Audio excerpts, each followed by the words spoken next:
do anti-heroes from Tony Soprano to Harley Quinn to Walter White to Wario.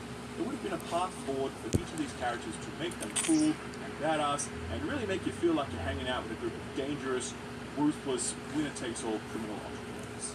But if such a path exists, Saints Row writers certainly didn't find it. These characters are so awful, hollow, facile, sock puppets. There's nothing to them, they have no emotional depth, no real personality beyond their surface-level gimmick, no wisdom, no humour, nothing. They are the rough sketch that an artist might pen in a brainstorming session, so one-dimensional and superficial that you wouldn't even call them a draft. And then the writers try to awkwardly fill these scarecrows with some straw, and it always comes off so ridiculous. Like, there's this one mission where Kevin asks you to run around to get him a Happy Meal toy. And you're like, okay, well that's kind of dumb, but whatever, let's go with it. And eventually he's like, oh, well, I was an orphan, and I never got one at the orphanage. And at the end of the mission, you steal a bunch of them, after murdering like 50 people, and then this exchange happens. There. You are now the proud owner of 500 limited edition. Nah, I just want one. Maybe sometime you could help me bring the rest down to the county orphanage? Absolutely.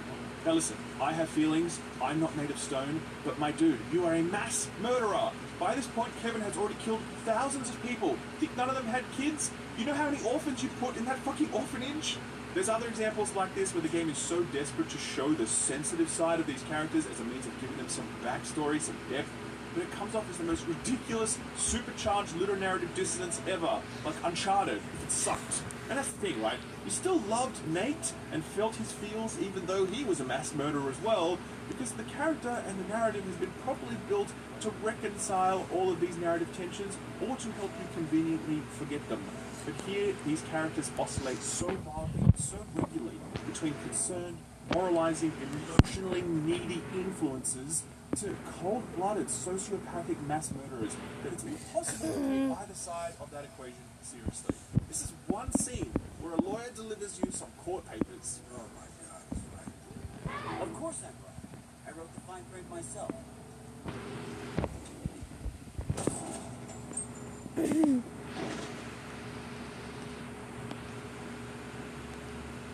An unarmed civilian, gunned down in cold blood, and this is just a few minutes after this scene. Hey, we had a big win today. We should do something irresponsible to celebrate. What do you have in mind? Oh, I don't know. Money fight! This is one of the many examples Money of fight. affection between the group members. There's a lot of these, and they are all this goofy. Part of what I spoke about in my preview is that you never find out how these four people came together. You are not properly introduced to any of these characters, and so this familiarity that you see, it's annoying because it's almost like the game kind of assumes that you already like these people and want to hang out with them when you do not. Shifting to a new cast of characters who are so different from the previous game without giving any of those characters a proper introduction is a very bad call. The game never recovers from it. Outside